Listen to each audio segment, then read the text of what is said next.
Sean Myers here looking at the WPIAL softball playoffs, and we're previewing Class 3A with the head coach of the Southmoreland Scotties, Todd Bunner, taking the time to join us. And first off, Todd, congrats on a great regular season. Obviously, 14-2, you did a lot of things well. I was really impressed, first and foremost, by the very rigorous non-section schedule that you played and ultimately did very well in. How important was it to kind of challenge this year's team with a very difficult non-section? Yeah, Sean, I try and do that every year, but this year especially, we wanted to make sure that we played some top players and top teams in our section and also other sections in the WPIL. So I think that just warms you up for this time of the year. You have a lot of great players on your team, players who have accomplished a lot, both individually and collectively with your team, making a run to a championship game last year. When you look at this year, who are some of the players that you lean upon, both in terms of production on the field, but also leadership off the field? That's a great question. I have quite a few of those, Sean. Amara McCutcheon has been one of my captains for 3 years. This year, we've also added Captain Taylor Doppelhauer.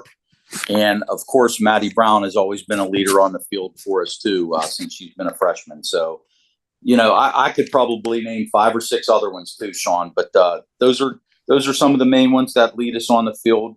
The girls, they all joined together in running the team. It was quite a start to the season. I think you went 5 consecutive games before you surrendered a run in the 6th game. And Maddie Brown did the majority of that. She had been terrific and continued to be terrific all throughout the regular season. What does she do so well in the circle? She controls, what happens during the game. There's been times where she'll give up hits here and there, but, it's a bend, not break attitude. This year, she's had her most strikeouts she's ever had, which was 98. And she has just worked really hard in the off season to be able to have the endurance to go through, 7-inning games. And also she's pitched back-to-back games most of the year. So she works very hard at, not surrendering runs. Let's say that.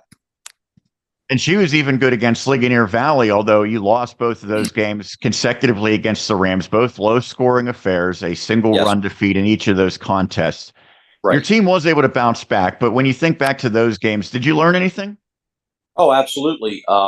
You learn that in positions, whenever you have an opportunity to tie a game or go ahead in the game, you have to take advantage of those opportunities.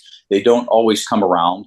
When you're going against a good pitcher like that, and you have an opportunity, you have to seize that time right then and there and score the runs. And we did not do that in those 2 games, but we did bounce back. And I like where we're at right now, Sean. Well, I think it's very interesting that the brackets come out and Ligonier Valley, which was the head-to-head winner, thus won the section, although you had an 8-2 record. The Rams had an 8-2 record.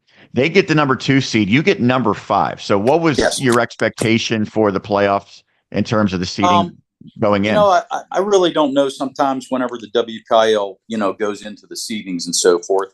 I know that recently, before the seedings came out, we were ranked very high with a lot of the media outlets. And, once the rankings came out, I kind of understood what it was.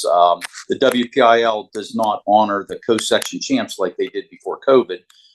So in that manner, I see what they did. 4 section champs got the 4 top seeds and they slid us in 5th. But again, I don't think it really matters where you're seated because you have to play all the games in front of you. You have to continue to be focused and, see where you end up in the end. So I'm good with where we're at.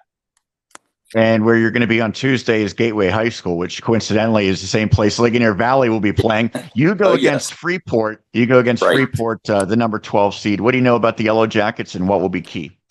We've done a little bit of scouting. We've talked to some folks. So we know that they have, some good hitters and, their pitching is going to be decent. So I think once you get to the playoffs, these teams that are all in the playoffs are quality teams. So we have to go in there focused and play Southmoreland softball. And if we do that, I think it will be successful. Lastly, any team that gets to the playoffs usually has been a motivated team. But I would imagine that there's been some particular motivation for your team because you got so close last year. You got to that championship game. How Yes. have the players approached it, and what ultimately will be a successful run for your team? They've approached it with, they still remember that game against Avonworth, and Avonworth has been a very tough opponent for us.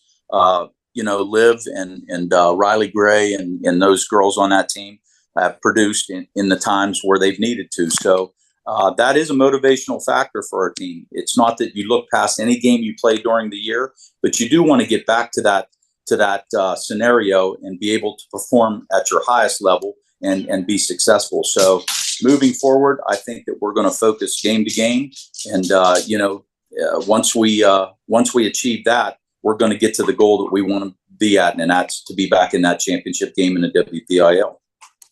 Well, hopefully that comes to fruition, Todd. We appreciate you taking the time. As always, congrats on another great regular season and hopefully a postseason run as well.